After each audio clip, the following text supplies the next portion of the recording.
آج ہم لے کے آئے ہیں آپ کے لیے ایک کہانی، اور کہانی ہے سافٹ ڈرنکس سے متعلق۔ سافٹ ڈرنکس کو سافٹ ڈرنکس کیوں کہتے ہیں، سافٹ ڈرنکس کیسے رائج ہوئے اور کس طرح بنے ہماری روزمرہ کی زندگی کا حصہ، ہمارے لائف سٹائل کا پارٹ کیسے بنے، اور پھر لے کے آئیں گے ایک اعتراف ایک سافٹ ڈرنک میکنگ کمپنی کے وکیل صاحب کا، جو ہماری آنکھیں کھول دے گا۔ 1870-75 کی بات ہے کہ امریکہ میں الکوہل کے خلاف ایک کیمپین چلتی ہے۔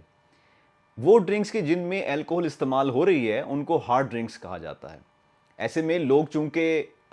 ہارڈ ڈرنکس یوز نہیں کرنا چاہتے، اس لیے وہ کسی ایسے ڈرنک کی طرف جاتے ہیں کہ جو اسی طرح الکوہل تو اس میں نہ ہو لیکن وہ ایڈکٹیو ہو۔ ایسے میں ان کو ایک ڈرنک ملتا ہے جو کہ بعد میں مشہور ہوا کوکا کولا کے نام سے، اور اس ڈرنک کی خاصیت یہ تھی کہ اس میں الکوہل تو موجود نہیں تھی، لیکن اس میں دو ایڈکٹیو سبسٹینسز موجود تھے، جن میں سے ایک تھا کوکین اور دوسری تھی کیفین۔ کوکین اور کیفین کی موجودگی کی وجہ سے یہ ایک ہائیلی ایڈکٹیو سبسٹینس بن جاتا ہے، اور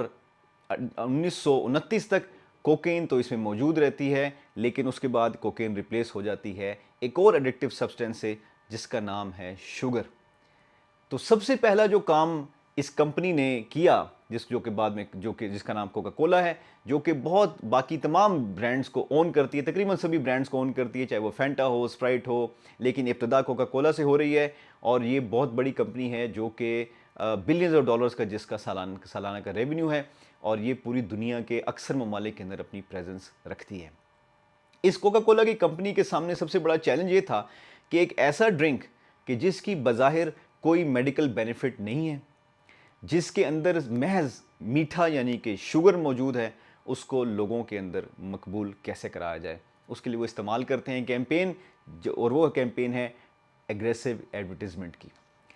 ایگریسو ایڈورٹیزمنٹ کے ذریعے سے یہ اپنے اس پروڈکٹ کو لانچ کرتے ہیں، اور آج آپ اگر وہ ایڈز دیکھیں سافٹ ڈرنک کمپنیز کی تو آپ کو نظر آئے گا کہ کہیں وہ کسی پروڈکٹ کو، کسی ڈرنک کو جوڑ رہے ہیں خوشیوں کے ساتھ، کسی کو جوڑ رہے ہیں میوزک کے ساتھ، اور کسی کو جوڑ رہے ہیں ایڈونچر کے ساتھ۔ رنگ برنگے ڈرنکس ہیں اور رنگ برنگے کانسیپٹس ہیں، اور آپ خوشی کے مواقعوں کے ساتھ ڈرنکس کو جوڑ دیں، اس لیے اب یہ ڈرنکس نہیں رہے بلکہ بن گئے آپ کے سوشل لائف کا حصہ۔ اب یہ بن گئے آپ کی پہلے سوشل سٹیٹس کا حصہ بنے، کیونکہ ہندوستان، پاکستان، بنگلہ دیش میں اپنے مشروبات موجود تھے جو کہ زیادہ نیچرل تھے، جن کی اپنی خاص موسم کے اعتبار سے ان کی خوبیاں ہوا کرتی تھیں، لیکن بالآخر یہ کمپنیاں کامیاب ہوتی ہیں ایگریسو کیمپیننگ کے ذریعے سے، اور کوکا کولا جیسی کمپنی اپنے آپ کو مارکیٹ تلاش کر لیتی ہے ان ممالک میں بھی۔ اب چیلنج یہ ہے کوکا کولا کے سامنے کہ پازیٹیو ایگریسو کیمپین کرنی ہے، اور وہ ایگریسو کیمپین جو ہوگی وہ ٹارگٹ کرے گی ٹین ایجرز کو۔ ٹین ایجرز کے طبقے کو ٹارگٹ کرنے کا فائدہ یہ ہے کہ ایک تو یہ کہ وہ ولنریبل ہوتے ہیں ایسی ایڈورٹیزمنٹ سے جس میں وہ ڈسٹنگوش نہ کر سکیں ایموشنز کو پروڈکٹ کے ساتھ، اور وہ اٹیچ کر دیتے ہیں اس پروڈکٹ کو ایموشن کے ساتھ، اور ان کی اس ایموشن لائف پر کھیلنا آسان ہوتا ہے۔ دوسرا یہ کہ ایک ٹین ایجر ایک برانڈ لائلٹی بہت جلدی ڈیولپ کرتا ہے، اور تیسرا یہ کہ اس کا لائف ایکسپیکٹنسی زیادہ ہے، وہ جب تک زندہ رہے گا اس برانڈ کے ساتھ لائل رہے گا اور اس کو یوز کرتا رہے گا، اور اس کے اندر ایک ایڈکٹیو سبسٹنس یعنی کہ شوگر تو ہے ہی ہے، جو اس کو یوز کرے گا اس کے پاس کوئی چارہ نہیں ہوگا کہ وہ اس کے یوزیج کو بڑھاتا رہے یہاں تک کہ وہ ول پاور کو یوز کر کے اس پروڈکٹ کو استعمال کرنا چھوڑ دے۔ اب ان کمپنیز کا اگر کوئی دشمن ہے تو وہ نیگیٹو پبلسٹی ہے۔ آپ کے سامنے بہت ساری ایسی آن لائن ویڈیوز موجود ہوں گی جو آپ نے دیکھی ہوں گی، جن میں کوکا کولا اور مینٹوس کو کسی نے اکٹھا استعمال کیا، اس کی ڈیتھ ہو گئی، اس کا مطلب ہے کہ ایک خطرناک کیمیکل ری ایکشن ہوا، لیکن ہم کوک چھوڑنے کے لیے تیار نہیں۔ اس کے علاوہ آپ نے وہ ویڈیوز بھی دیکھی ہوں گی جس میں بتایا گیا ہوگا کہ ایک کوکا کولا اور باقی جو یہ سافٹ ڈرنکس ہیں یہ کتنے اچھے واش روم کلینرز ہیں، کیونکہ ان کا پی ایچ لیول اور ان جو ایسڈ اس کے اندر موجود ہے وہ اتنا پوٹنٹ ہے کہ وہ واش روم کو عام ٹوائلٹ کلینر سے اچھی طرح صاف کر دیتا ہے۔ اس کے علاوہ کیڑے مارنے کے لیے بھی دوائی استعمال ہوتے ہیں، ہم نے دیکھ رکھی ہے، اور انڈیا میں تو پیسٹیسائڈ یعنی کھیتوں میں کیڑوں کو مارنے کے لیے مضر جو کیڑے ہیں فصلوں کے لیے نقصان دہ جو کیڑے ہیں ان کو مارنے کے لیے بطور پیسٹیسائڈ استعمال ہوتی ہے، کیونکہ یہ چیپ ہے اور افیکٹو زیادہ ہے۔ یہ سب ویڈیوز ہم لوگ دیکھ چکے ہیں اور ہم اس کو جانتے ہیں اچھی طرح سے، لیکن 2017 میں ایک کام ہوا، یہ کام پہلے بھی ہوتا رہا کہ 1950 کی بھی رپورٹس موجود ہیں کہ مختلف ادوار میں کینز میں روڈنٹس یعنی چوہے وہ پائے گئے ان ڈرنکس کے اندر. لیکن ہوتا یہ رہا کہ 2017 میں خاص بات کیا ہوئی کہ ایک کیس ہوتا ہے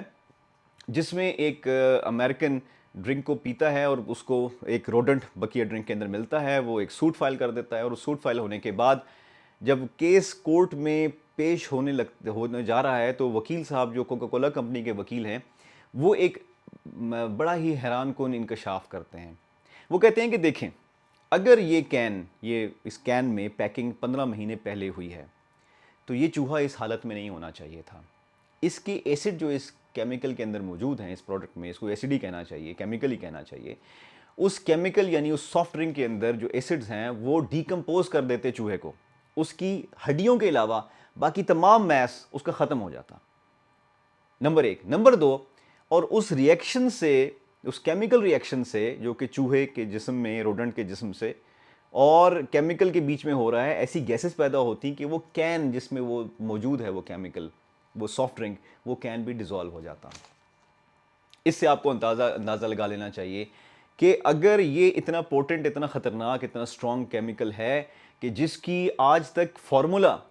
پریزرو کر رکھا ہے دنیا میں چند لوگوں کے علاوہ, کوئی نہیں جانتا کہ اس کا فارمولا کیا ہے. اس فارمولے کو, اس ڈرنک کو آج بھی اگلا سوال یہ آتا ہے کہ اگر وہ چوہے کے ساتھ یہ کر سکتا ہے تو ہمارے جسموں کے ساتھ کیا کرتا ہے. پھر یہ ڈرنک لیگل کیسے ہے؟ اگر اس کے نقصانات اتنے زیادہ ہیں تو کیا وجہ ہے کہ یہ ڈرنک لیگل ہے؟ اس کی کیا وجہ ہے؟ آپ دیکھیں نیگیٹو کیمپین کی ایک مثال دیکھیں کہ ایک تو یہ کہ میڈیا میں نیگیٹو کیمپین ان کے بارے میں ہو نہیں سکتی. یہ اتنا بڑا ریونیو جنریٹ کر کے دیتے ہیں میڈیا کو کہ میڈیا کو ان کے ایڈورٹیزمنٹس کو دکھانا, کیونکہ میڈیا کارپوریٹ ہے, میڈیا ان اپنے کاروباری مفادات کا تحفظ کرتا ہے, اس لیے میڈیا کو ان کو دکھانا میڈیا کی مجبوری ہے.